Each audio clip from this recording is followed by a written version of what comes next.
रामकृष्ण हरी.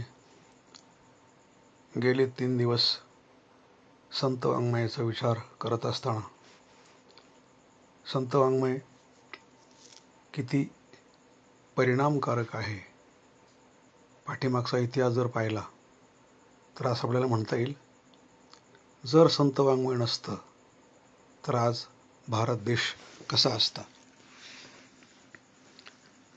आपल्या भारत देशामध्ये जितके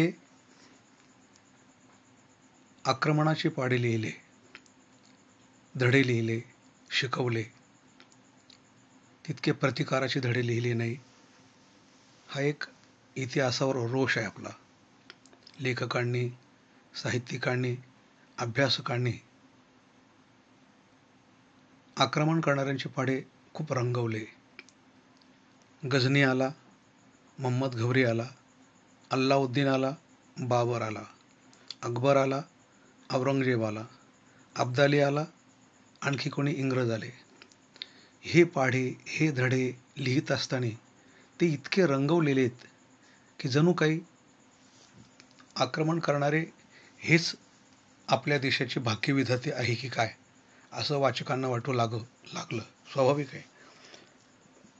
पण या आक्रमणांचा इतिहास आपण जर पाहिला, त्यांची तीव्रता, त्यांची कार्यपद्धती, त्यांच्या धर्माचा प्रभाव आणि दुसऱ्या धर्माला नष्ट करण्याची वाईट वृत्ती, हे जर आपण सर्व पाहिलं, आज अभ्यास केला, तर यांच्या आक्रमकतेपुढे भारत उभा कसा राहिला, कसा टिकला, आजचं हिंदुत्व, आजचा भारत, आजचा स्वाभिमान कसा शिल्लक राहिला, या दोन गोष्टींचा ताळमेळ बसत नाही, अशा प्रकारचा इतिहास आहे.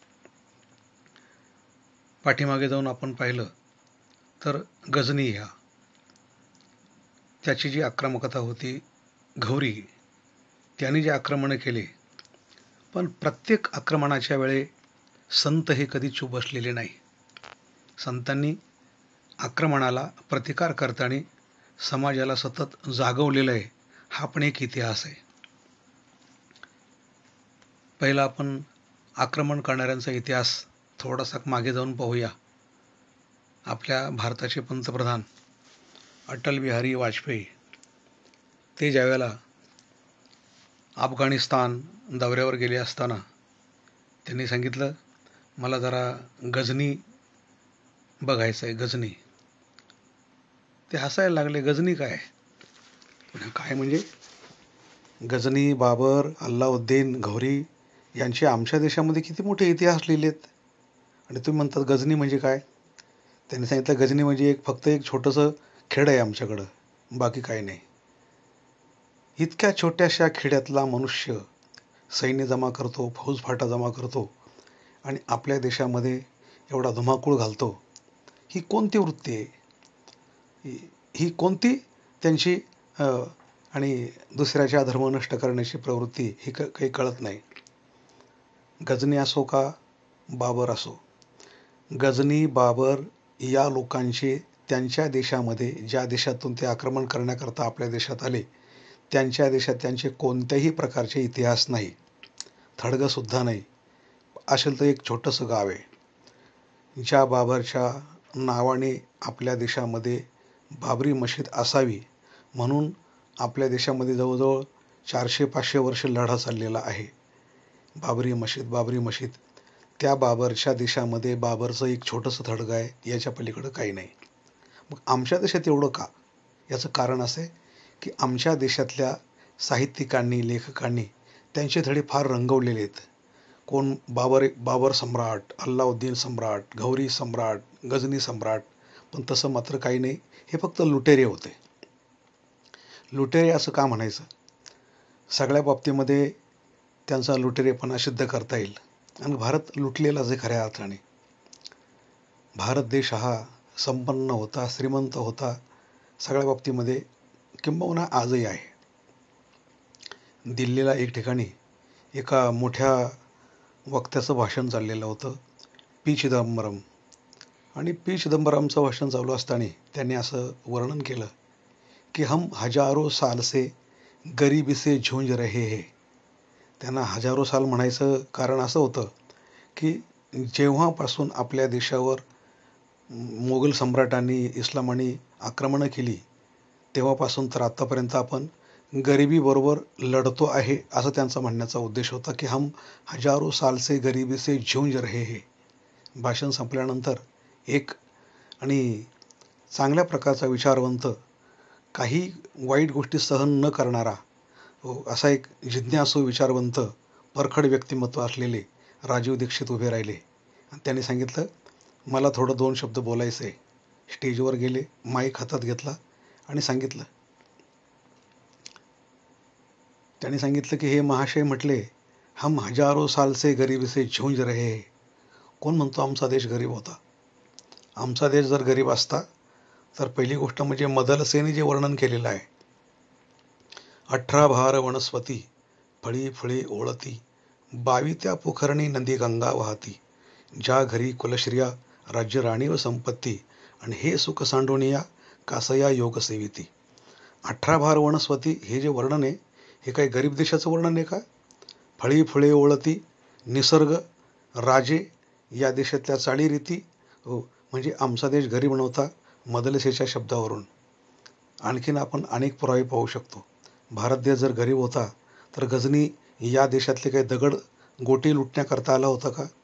भारत देश जर गरीब होता तर मोहम्मद घौरीने या देशामधून काही गरिबांना लुटलं का? नाही, त्यांनी मंदिरं लुटले, कळस लुटले, खजाने लुटले, मोठमोठाले खजाने. हो, कारण भारतामध्ये सोन्याची लंका, सोन्याची द्वारका, हो हे सगळं होतंच मुळात पहिल्यापासून. भारत देश श्रीमंत होता.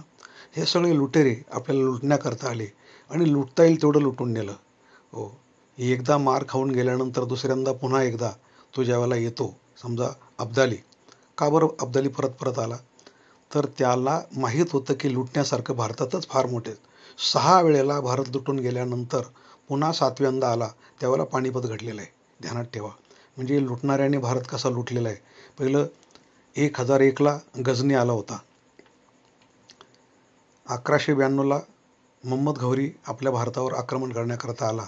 पृथ्वीराज चव्हाणांचा आपल्याला इतिहास माहिती. पहिले मी त्यांची साल शक सांगतो, नंतर मग प्रत्येकाला बाबतीमध्ये प्रतिकारशक्ती संतांनी कशी उभी केली ते पण सांगतो. 1296ला देवगिरीवर हल्ला झाला. अल्लाउद्दीन आला होता. त्याच अल्लाउद्दीनने 1303मध्ये राजा रतनसिंग बरोबर युद्ध करून राणी पद्मिणीला नेण्याचा प्रयत्न केला. राणी पद्मिनीने जोहार केली 300 स्त्रियांसहित. हा इतिहास आपल्याला माहिती आहे, कारण चित्रपट पण त्याच्यावर तयार झाली, पद्मावत वगैरे, वादग्रस्त वगैरे. 1528 साली बाबर आला होता. राम मंदिरावर आक्रमण केलं अयोध्येवर, हे आपल्याला माहिती आहे. अकबर 1576ला अकबर आलेले आहेत. अकबरचं आक्रमण आहे. 1618ला औरंगजेबचं आक्रमण आहे. अब्दाली 1761 साली अब्दाली आला. म्हणजे पुन्हा 7व्यांदा ज्यावेळेला पानिपत झालं, दुसरं पानिपत संक्रांत होती. आपल्या भारत देशातले जे महाराष्ट्रातले मराठे होते 1.25 लाख सुवासिनी विधवा झाल्या आणि महाराष्ट्रातल्या 1.25 लाख सुवासिनींचं कुंकू पुसलं. थरारक इतिहास आहे अशा प्रकारचा तो. आणि त्यानंतर मग 1857 इंग्रजांनी शेवटचा बादशाह बहादूरशाह गफर त्याला चॅलेंज करून दिल्ली ताब्यात घेतली आणि तिथून पुढे त्यांनी 90 वर्ष सलग भारतावर राज्य केलं. अशा प्रकारे हा 1001 पासून तर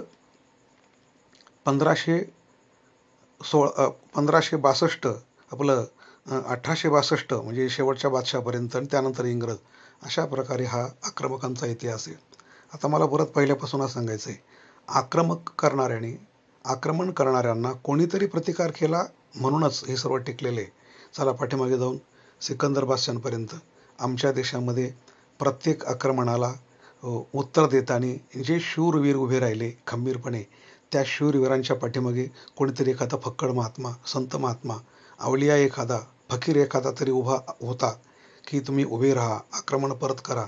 आता सिकंदराचं आक्रमणाच्या वेळेला असं म्हटलं जातं, एक फकीर होता. सिकंदर ज्यावेळेला भारतामध्ये घुसला त्यावेळेला त्या फकीराला त्यांनी विचारलं, काय फकीर, मी आता भारत लुटणार आहे, जगावर राज्य करणार आहे, जवळजवळ अर्ध जग जिंकलंय, आता भारत जिंकणार आहे. तो हसू लागला. फकीर म्हटला, तुला जग जिंकायचं आहे का? तुला जगाचा शहेनशाह व्हायचा आहे का? या कातड्यावर बस. तो ज्या कातड्यावर बसत होता व्याघ्रांबर, ते कातडं त्याला बसायला दिलं. सिकंदर त्या कातड्यावर बसला आणि बसल्यानंतर ते कातडं सवन होत नव्हतं. एक बाजूला बसला की दुसऱ्या बाजूला ते वर व्हायचं. वातडं होतं जरा ते. तिकडे सरकला की इकडून वर व्हायचं. फकीर परत हसू लागला. त्याने सांगितलं, अरे हे जे जग आहे, हे जे ह्या कातड्याप्रमाणे आहेत. तू कोणत्याही भागात आक्रमण जर केलं तरी ते आक्रमण तेवढ्यापुरतंच राहणार आहे.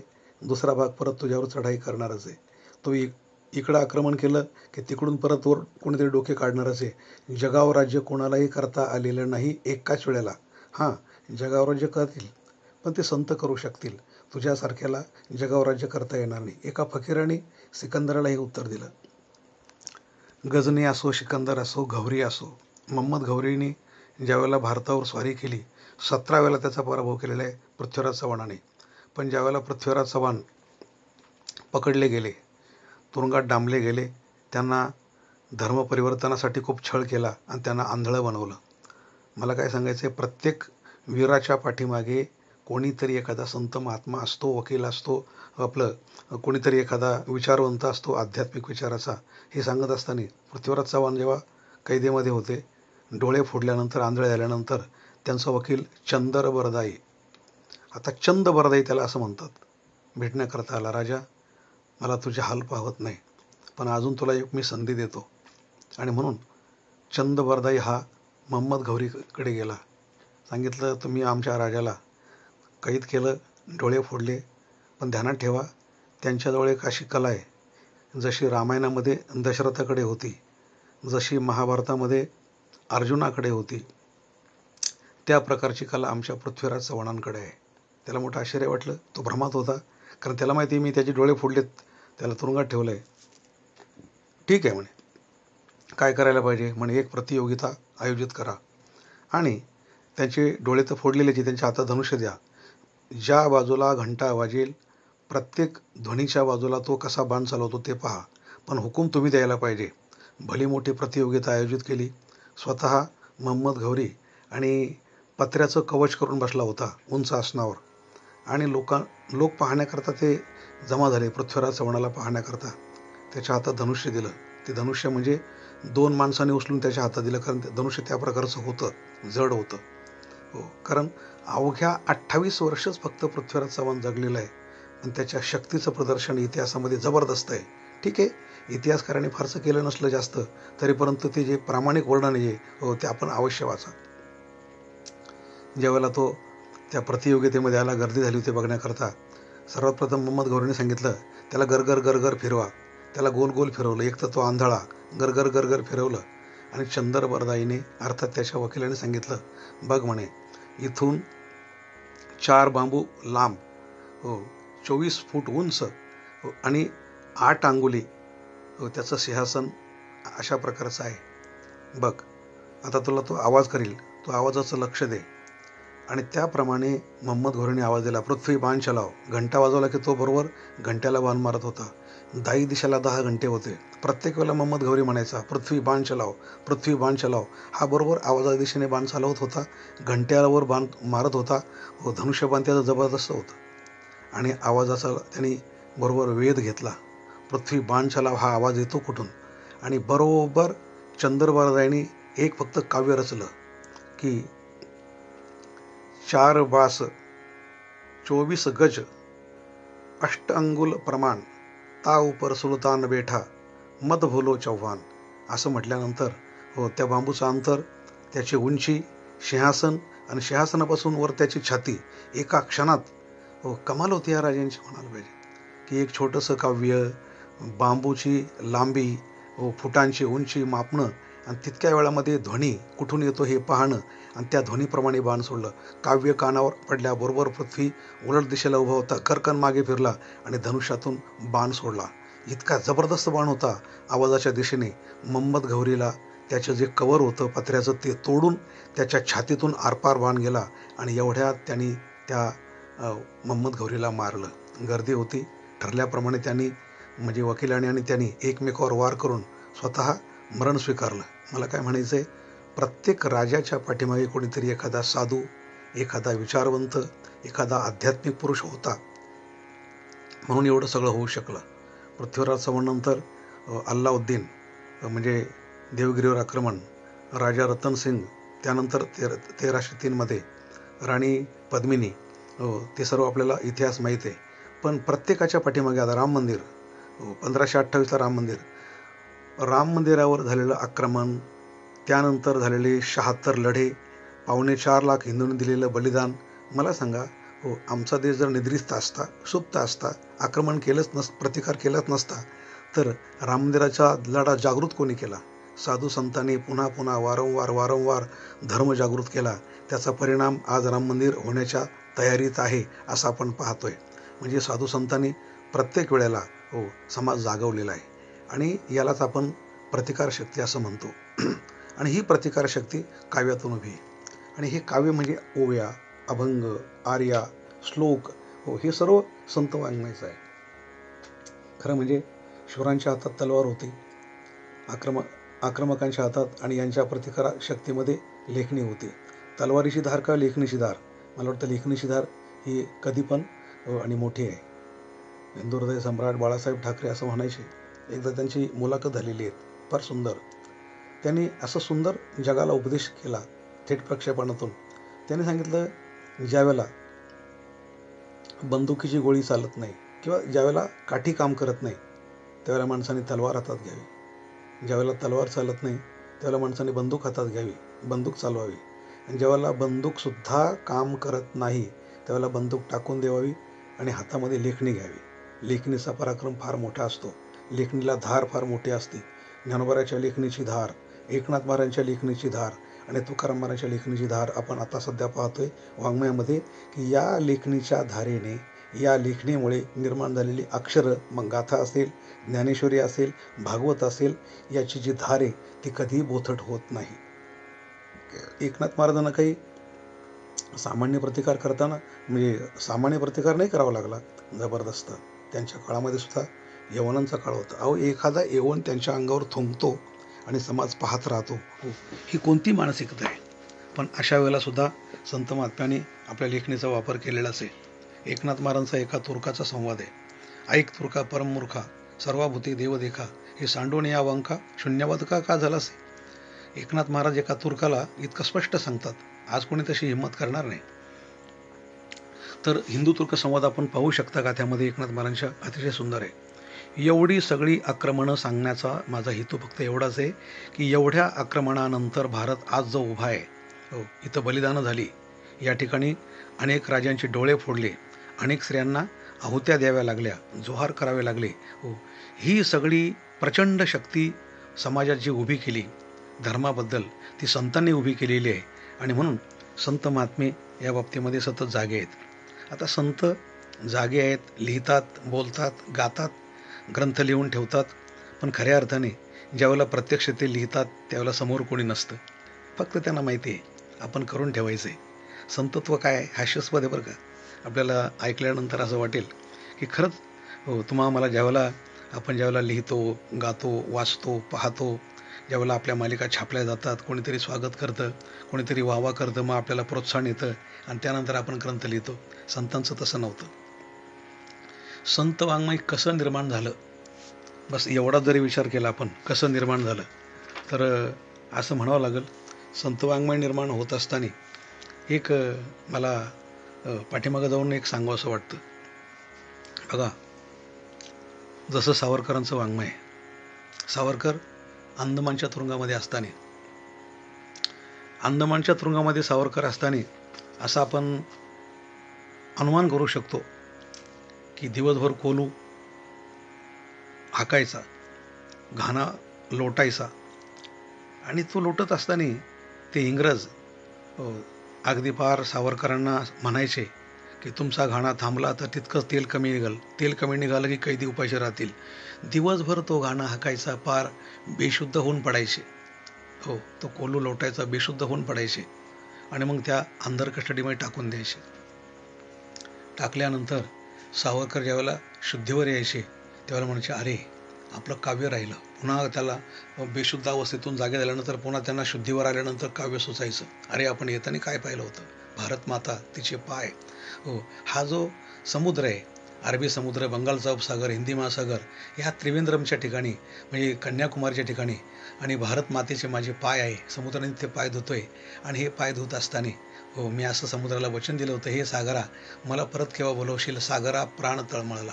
मला काय म्हणायचं आहे, बेशुद्ध अवस्थेमधून उठावं आणि लगेच काव्य सुचावं ही सोपी गोष्ट नाही आहे. एक काव्य सुचण्याकरता एखादा चित्रपट जर विशिष्ट वळणावर येऊन थांबला आणि त्यांना जरी गाणं तयार करायचं असलं तर ते एक टीम पाठवतात खंडाळ्याला आणि टीम पाठवतात, 10-12 माणसं पाठवतात, लाख-दीड लाख रुपये त्यांच्याकडे देतात. पहा काय सुचतं का? ते निसर्गाच्या रम्य वातावरणामध्ये फिरतात, ढगं पाहतात, डोंगर पाहतात, नद्या पाहतात आणि 8 दिवसानंतर परत येतात, म्हणतात काही सुचलं नाही. एक काव्य सुचण्याकरता प्रसन्न वातावरण असून सुद्धा काही सुचत नाही. आणि मग तुकाराम महाराजांना काव्य सुचण्याकरता भंडाऱ्या डोंगरावर कोणी नाही, कोणी पाठवलं नाही, समोर कोणी नाही, कोणी लिहून घ्यायला तयार नाही, कोणी साहित्य द्यायला तयार नाही. हो, आणि यांना काव्य सुचत कसं होतं? आता सावरकरांचं पहा तुम्ही, ज्यावेळेला काव्य सुचायचं आता काय लिहायचं? हो, काव्य तर सुचलं पण लिहायचं कुठं, कशावर लिहायचं? ज्यावेळेला सावरकर असं उठून बसायचे त्यावेळेला हो कागद नाही, लेखणी नाही, मग भिंतीवर रेघोट्या ओढायच्या, ओळी लिहायच्या, 10-12 ओळी लिहायच्या, वाचायच्या, पाठ करायच्या, परत पुसायच्या, लिहायच्या, पाठ करायच्या, परत पुसायच्या. असं सावरकरांचं लिहिलेलं, पुसलेलं, पाठ केलेलं वाङ्मय सावरकरांनी तुरुंगातून सुटल्यानंतर 13 वर्षानंतर रत्नागिरीच्या स्थानबद्धतेमध्ये पुन्हा ते काव्य आठवलं, लिहून ठेवलं, याला म्हणतात बुद्धिमत्ता. हो, तसं परत 6,500 त्या ओळी लिहून ठेवल्या आणि तो ग्रंथ तयार केला. मग तो माझी जन्मठेप असेल, स्वातंत्र्य समर असेल, अशा प्रकारचे ग्रंथ लिहिले. मला काय म्हणायचे, याला म्हणतात काव्य, याला म्हणतात लिहिण्याची तळमळ. हो, संतांची पण याच प्रकारची तळमळ होती. ज्ञानोबाऱ्यांनी ज्यावेळेला हे लिहिलं, ज्ञानोबाऱ्यांना कोणी साहित्य आणून दिलं? तुकाराम महाराजांना भंडाऱ्यावर कोणी साहित्य आणून दिलं? आपणच, समोर कोणी नाही. हो, असं म्हणावं लागतं. दुसरं कोणी विचारत नाही, स्वतःला चूप बसवत नाही, योग्य अधिकारी भेटत नाही, भलत्याला सांगून काही फायदा नाही, वाया गेलेलं पाहवत नाही आणि म्हणून स्वतःशी संवाद केल्याशिवाय दुसरा काही पर्याय नाही. स्वतःशी संवाद, स्वतःशी म्हणजे सागरा प्राण तळमळला, स्वतःशी संवाद आहे. वृक्षवल्ली आम्हा सोयरी, स्वतःशी संवाद आहे. किंवा हो ज्ञानोबारायजी स्वतःशी गातात, आजी सोनियाचा दिनू, स्वतःशी संवाद आहे. म्हणजे स्वतःशी संवाद करायचा आणि लिहून ठेवायचं. अशा प्रकारचं वाङ्मय असल्यामुळे या वाङ्मयाची एवढी शक्ती निर्माण झाली आणि या वाङ्मयाने प्रचंड कमाल केली. आज गाथा, ओवी, ज्ञानेश्वरी, रामायण, महाभारत हे सर्वच्या सर्व वाङ्मय याची प्रचंड प्रतिकारशक्ती निर्माण झालेली आहे.